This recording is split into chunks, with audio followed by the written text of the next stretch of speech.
Good morning students. आपके पहले chapter की साइंस के पहले चैप्टर की आधी रीडिंग आपकी पहली वाली वीडियो में हो गई थी। अब आधी की रीडिंग आगे की शुरू करते हैं। 9th आता है कटाई। पकी हुई फसल को काटना तथा एकत्रित करना कटाई या शस्य कर्तन कहलाता है। कटी हुई फसल को उत्पाद या फसल उत्पादन कहते हैं। इसे किलोग्राम पर हेक्टेयर में प्रदर्शित किया जाता है। कटाई हाथों अथवा हार्वेस्टर की सहायता से की जाती है। कटाई उस रेखा पर की जाती है जब नमी भार से 14% कम होती है। हमारे देश में रबी तथा खरीफ फसलों की निश्चित समय पर ही बुवाई तथा कटाई होती है। रबी फसल उदाहरणतः गेहूँ जून जुलाई में बोई जाती है तथा सितंबर अक्टूबर में काटी जाती है। खरीफ फसल उदाहरणतः धान यानी चावल अक्टूबर नवंबर में बोई जाती है तथा मार्च अप्रैल में काटी जाती है। कटाई के पश्चात अनाज को फसल से थ्रेसिंग द्वारा अलग किया जाता है, जिसे हाथों द्वारा थ्रेसर की सहायता से अलग किया जा सकता है अथवा एक मशीन कंबाइन द्वारा कटाई और थ्रेसिंग भी की जा सकती है। फटकना अनाज को कूड़े करकट तथा भूसे से अलग करना है। जब अनाज कूड़े करकट और भूसे के मिश्रण को ऊंचाई से नीचे भूमि पर गिराया जाता है तो भारी बीज सीधे नीचे गिरते हैं तथा हल्का कूड़ा करकट और भूसा हवा द्वारा उड़ जाता है।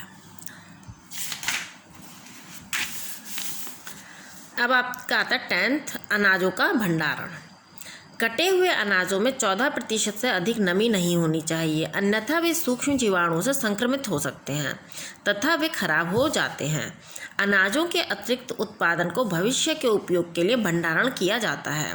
संपूर्ण वर्ष भोज्य अनाजों की उपलब्धता के लिए उनका भंडारण किया जाता है, क्योंकि फसलें मौसमी होती हैं।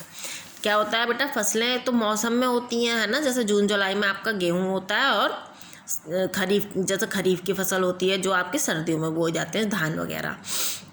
तो क्या होता है, अब ये तो मौसमी है, लेकिन इनका भंडारण यानी को एकत्र किया जाता है ना। भाई पूरे साल के लिए चीज़ चाहिए ना, तो उसको एकत्रित किया जाता है। इसे कहते हैं अनाजों का भंडारण। भंडारण से पूर्व अनाजों को पहले धूप में सुखाया जाता है। उनका भंडारण घरों में उपयुक्त हवाबंद डिब्बों में किया जाता है।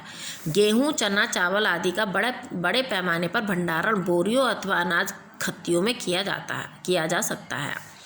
अनाजों को बोरियों में बंद करके गोदामों में एक के ऊपर एक रख दिया जाता है। गोदामों को सूक्ष्म जीवाणुओं कीटों तथा चूहों आदि से रसायनों के छिड़काव द्वारा मुक्त रखना चाहिए। संग्रहित भंडार को बफर भंडार कहते हैं। अनाज खत्तियाँ विशेष रूप से निर्मित बेलन की आकार की भंडारण संरचनाएं होती हैं जो विभिन्न स्तरों पर अनाज का भंडारण कर सकती हैं। खत्तियों में छिद्र होते हैं जिनके द्वारा समय समय पर अनाज निकाल लिया जाता है। भारत सरकार अनाजों के विशाल स्टॉक को खरीदकर योजना तथा व्यवस्था द्वारा विशाल इमारतों में उनका भंडारण करती है। इससे सभी ऋतुओं में अनाज की उपलब्धि सुनिश्चित हो जाती है कि अगर देश के किसी भाग में मानसून न आए अथवा सूखे की स्थिति पैदा हो जाए। कोल्ड स्टोरेज, शीघ्र खराब होने वाले भोज्य पदार्थों का कम तापमान पर सुरक्षित भंडारण किया जा सकता है। भोज्य पदार्थों का घरों में फ्रिजों अथवा आइस बॉक्सों में भंडारण किया जा सकता है। छोटे स्तर पर डीप फ्रीजरों का भी प्रयोग रेफ्रिजरेशन के सिद्धांत पर किया जाता है। वह विशाल भंडारण स्थान जहां कम तापमान पर भोज्य पदार्थों का संग्रहण किया जाता है कोल्ड स्टोरेज कहलाते हैं। अब आता है फसल विकास।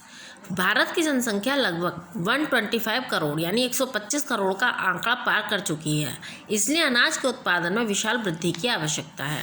1960 से लेकर 80 के मध्य अनाज उत्पादन में अत्यंत वृद्धि हुई, जिसे हरित क्रांति कहते हैं। इस क्रांति के फलस्वरूप अनाज उत्पादन में भारत आत्मनिर्भर हो गया। यह भारतीय कृषि के लिए स्वर्णिम काल था। यह निम्नलिखित तरीकों द्वारा ही संभव हो पाया था। कृषि भूमि का क्षेत्रफल बढ़ाकर, मृदा उर्वरता को उर्वरकों के प्रयोग द्वारा सुधार कर, बेहतर भंडारण विधियों द्वारा सुविधाओं को उपलब्ध कराया गया, पादप प्रजनन विधियों का विकास किया गया, बीजों की उन्नत किस्मों का प्रयोग किया गया। अब आता है संकरण यानी हाइब्रिडाइजेशन। पादप प्रजनन की तकनीकों को नई किस्मों का विकास करने के लिए पिछले कुछ दशकों से ही अपनाया गया है। इस तकनीक को संकरण कहते हैं। किसको कहते हैं कि जो है नई किस्मों का विकास करना, ठीक है। तो उनको मिलाकर, एक किस्म तो है हमारे पास, लेकिन उनको मिलाकर नई किस्म बनाना, वो आपका संकरण कहलाता है। इस प्रकार उत्पन्न हुई किस्मों को उच्च उपज वाली किस्में HYV अथवा संकर यानी मिश्रित किस्में कहते हैं। संकर प्रजनन द्वारा उत्पन्न की जाने वाली पौधों फसलों की नई किस्में एक या अधिक ऐच्छिक गुण वाली एक पौधे की दो किस्मों जैसे एक उच्च पैदावार तथा दूसरा रोग प्रतिरोधक क्षमता आदि के बीच संकरण कराकर प्राप्त की जाती है। संकरण विधि में निम्नलिखित चरण होते हैं। दो ऐसे वर्तमान किस्मों का चयन होता है जिनमें प्रत्येक में वांछित गुणों में से एक एक गुण होते हैं, जैसे एक उच्च उपज वाली तथा अन्य रोग प्रतिरोधक क्षमता वाली। ठीक है, ऐसे दो में संकरण कराया जाएगा। फिर आपका आता है दोनों किस्मों का संकरण कराया जाता है तथा उत्पन्न हुए बीजों से नवीन मिश्रित किस्म जिसमें दोनों जनक पौधों के वांछित गुण विद्यमान होते हैं प्राप्त होती है। ठीक है, दोनों के गुण उसमें होंगे। दोहराए गए संकरण से उपज में वृद्धि होती है। ठीक है, ये जो संकरण कराया जाता है इससे जो हमारी पैदावार होती है उसमें भी वृद्धि होती है। कुछ भारतीय उच्च उपज किस्में इस प्रकार हैं, जैसे गेहूं में क्या है, सोनारा, हीरा मोती, सरवती, सोनालिका, UP 301 आदि। और धान चावल के में क्या है, पद्मा, जया, पूसा 205, IR 8। ये इनके नाम हैं इन किस्मों के जो संकरण करके बनाई गई हैं। फिर आता मक्का, डेकन और गंगा 10 नहीं 101 है, ये गंगा 101। अब आता मृदा सुधार की मृदा में कैसे सुधार किया जाए। पौधे अपना पोषण मुख्य रूप से मिट्टी की नम परत से प्राप्त करते हैं। समय समय पर मिट्टी में सुधार की आवश्यकता होती है क्योंकि फसलों को बार बार उगाने से मिट्टी के पोषण तत्वों में कमी आ जाती है। मिट्टी की उर्वरता के स्तर को बनाए रखना मृदा सुधार अथवा संशोधन कहलाता है। मिट्टी की उर्वरता को निम्नलिखित तरीकों द्वारा बनाए रखा जा सकता है। ठीक है, पहला आता है फसल चक्रण विधि। दो विभिन्न प्रकार की फसलों को एकांतरी रूप से यानी कि बदलकर लगाने से मिट्टी के पोषक तत्वों को कम या समाप्त होने से रोका जा सकता है। जैसे गेहूं तथा चावल की फसलें मिट्टी से नाइट्रोजन ग्रहण करती हैं, जिन्हें एकांतरी रूप से नाइट्रोजन स्थिर करने वाली फलीदार फसलों मटर, सोयाबीन आदि के बाद उगाया जाता है। फलीदार पौधों की जड़ों में नाइट्रोजन स्थिर करने वाले जीवाणु होते हैं जो वातावरण के नाइट्रोजन को मिट्टी के नाइट्रेटस में परिवर्तित कर देते हैं, अतः उसे नाइट्रोजन तत्वों में समृद्ध कर देते हैं। इस प्रकार गेहूं तथा चावल को बोने के लिए मिट्टी उपयुक्त हो जाती है। ठीक है, गेहूं या चावल को बोने से पहले क्या करना चाहिए, हमें फलीदार चीज़ों को लगाना चाहिए। जैसे मटर है, सोयाबीन है, वो क्या करते हैं, उनकी जो जड़ें होती हैं वो नाइट्रोजन स्थिर करने वाले जीवाणु होते हैं। ठीक है, उनको वातावरण में वो जो है बनाए रखते हैं ना। तो इस तरह से मृदा को क्या करते हैं, मतलब फसल चक्रण यानी पहले फलीदार बीजों को करा, फिर हमने गेहूं चावल को बोया। अब आता है मिश्रित खेती। फसलें जैसे कपास तथा मूंगफली को एक साथ मिश्रित करके उगाया जाता है। इससे एक फसल की जरूरत वाले पोषक तत्व दूसरी फसल द्वारा प्रदान कर दिए जाते हैं। समझ में आ गया। नाइट्रोजन स्थिरीकरण। वातावरण की नाइट्रोजन आयतन से 78% को उसी रूप में जीवित प्राणियों द्वारा उपयोग में नहीं लाया जा सकता है। इसे समांगीकृत नाइट्रोजन यौगिकों में परिवर्तित करके ही पौधों द्वारा उपयोग में लाया जाता है। इस परिवर्तन को नाइट्रोजन स्थिरीकरण कहते हैं। नाइट्रोजन स्थिरीकरण की दो विधियां हैं। पहली है प्राकृतिक नाइट्रोजन स्थिरीकरण। वर्षा तथा विद्युत निरावेशन के समय वातावरण में विद्यमान नाइट्रोजन तथा ऑक्सीजन संयुक्त होकर नाइट्रिक ऑक्साइड का निर्माण करती हैं, जो नाइट्रोजन डाइऑक्साइड में परिवर्तित हो जाता है। वर्षा के समय नाइट्रोजन डाइऑक्साइड जल के साथ क्रिया द्वारा नाइट्रिक अम्ल में परिवर्तित होकर नीचे मिट्टी में मिल जाता है। यहाँ यह रासायनिक रूप से चूना पत्थर यानी CaCO3 के साथ क्रिया द्वारा घुलनशील नाइट्रेट्स का निर्माण करता है। यह पेड़ों की जड़ों द्वारा अवशोषित होकर उनके विकास में सहायक होते हैं। नाइट्रोजन का सहजीवी स्थिरीकरण। फलीदार पौधों की जड़ें जीवाणु जैसे राइजोबियम का निवास स्थान होती हैं, जो मुक्त नाइट्रोजन को उपयोगी नाइट्रोजन युक्त यौगिक में परिवर्तित कर देते हैं। ऐसे पौधे अपनी मृत्यु तथा सड़ने गलने के पश्चात मिट्टी में नाइट्रोजन युक्त यौगिकों को प्रदान करते हैं। धान के खेतों में पाए जाने वाले नीले हरे शैवाल जैसे एनाबीना तथा नॉन स्टॉक वातावरण की नाइट्रोजन को स्थिर कर सकते हैं।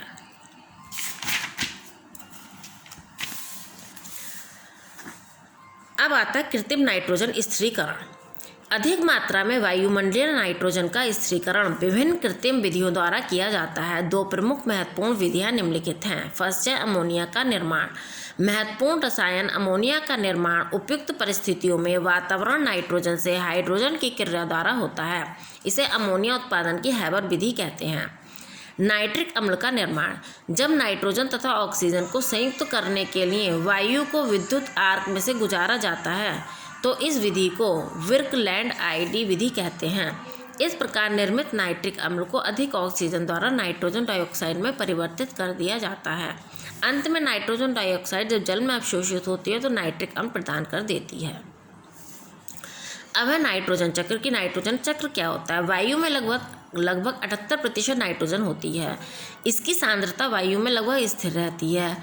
इसका उपयोग एवं उत्पादन इस प्रकार होता है कि वायुमंडल में इसकी सांद्रता लगभग स्थिर रहती है। जैवमंडल में जैविक तथा अजैविक घटकों जैसे हवा, जल, मिट्टी, पौधे एवं पक्षी के द्वारा नाइट्रोजन के परिचालन को नाइट्रोजन चक्र कहते हैं। नाइट्रोजन चक्र की व्याख्या निम्नलिखित चरणों में की जा सकती है। फर्स्ट, वायुमंडलीय नाइट्रोजन का कुछ विषाणुओं, नील हरित शैवालों, तड़ित चालन अथवा औद्योगिक प्रक्रमों द्वारा नाइट्रेट आदि यौगिकों में स्थिरीकरण किया जाता है। पौधे मिट्टी से नाइट्रेटस आदि अवशोषित कर उन्हें प्रोटीन में परिवर्तित कर देते हैं। जब इन पौधों अथवा इनके उत्पादों को जानवर, मनुष्य आदि खाते हैं तो ये पादप प्रोटीन पशु प्रोटीन में परिवर्तित हो जाते हैं। जब पौधे एवं पशु मर जाते हैं तो उनमें उपस्थित प्रोटीन कवकों एवं सड़न पैदा करने वाले जीवाणुओं के द्वारा अमोनिया लवणों में परिवर्तित हो जाते हैं। इस प्रक्रिया को अमोनीकरण कहते हैं। मिट्टी के अमोनियम लवण नाइट्रोसोमोनास जीवाणु द्वारा नाइट्राइट्स में तथा फिर नाइट्रोबैक्टर जीवाणु द्वारा नाइट्रेट्स में परिवर्तित हो जाते हैं। इस प्रक्रिया को नाइट्रीकरण कहते हैं। इस प्रकार उत्पन्न हुए नाइट्रेटस एक बार फिर से पौधों द्वारा अवशोषित कर लिए जाते हैं। मिट्टी में उपस्थित नाइट्रेट्स का एक भाग सूडोमोनास नामक बैक्टीरिया द्वारा मुक्त नाइट्रोजन में परिवर्तित हो जाता है। यह मुक्त नाइट्रोजन पुनः वायुमंडल में मिल जाती है। विनाइट्रीकरण जीवाणु द्वारा नाइट्रेटस का नाइट्रोजन में परिवर्तन विनाइट्रीकरण कहलाता है।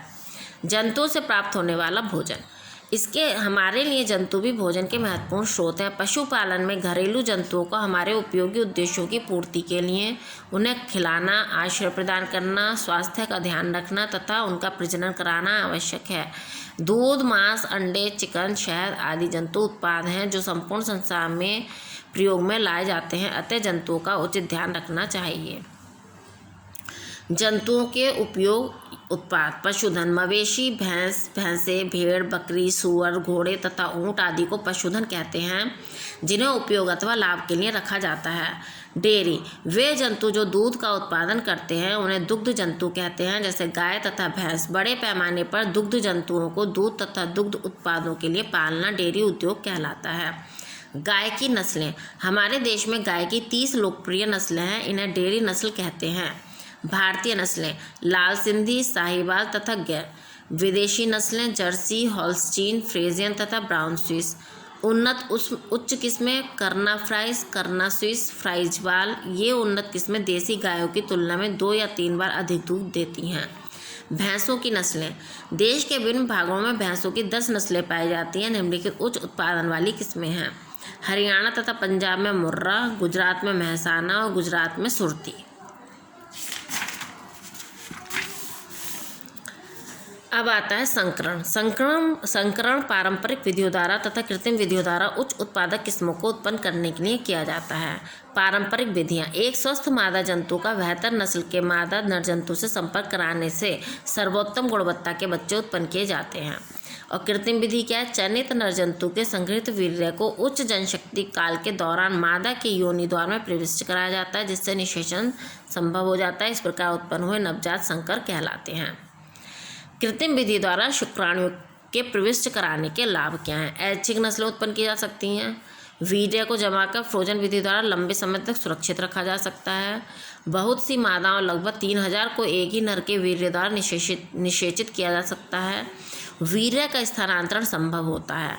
पशुओं से हमें अनेक उपयोगी पदार्थ प्राप्त होते हैं, अतः हमें भी इनकी देखभाल उचित ढंग से करनी चाहिए। जैसे भोजन, जंतुओं से अधिकतम उत्पादन प्राप्त करने के लिए उन्हें उचित समय पर उचित आहार देना चाहिए। छटाई, अवांछित गुणों जैसे किसी अनिश्चित रोग की रोकथाम के लिए गैर जरूरी जंतु को प्रजनन से बाधित करके अंततः उन्हें खत्म कर देना चाहिए। देखभाल, जंतुओं को सही समय पर उपयुक्त भोजन देना चाहिए, टीकाकरण नियत समय पर होना चाहिए, उनके आश्रय स्थानों को स्वच्छ रखना चाहिए तथा पीड़कों से सुरक्षा प्रदान करनी चाहिए। प्रजनन, कई पीढ़ियों तक विभिन्न उद्देश्यों के लिए चयनित प्रजनन द्वारा उत्तम नस्लों का विकास किया जाता है। इस चैप्टर की बेटा आपकी रीडिंग ख़त्म हो गई है। नीचे कुछ महत्वपूर्ण तथ्य ये दिए गए हैं, ये आप अपनी बुक में से स्वयं पढ़ लेंगे इनको, ठीक है। और आगे आपका इसका वर्क भेजा जाएगा, वो आपको करना है।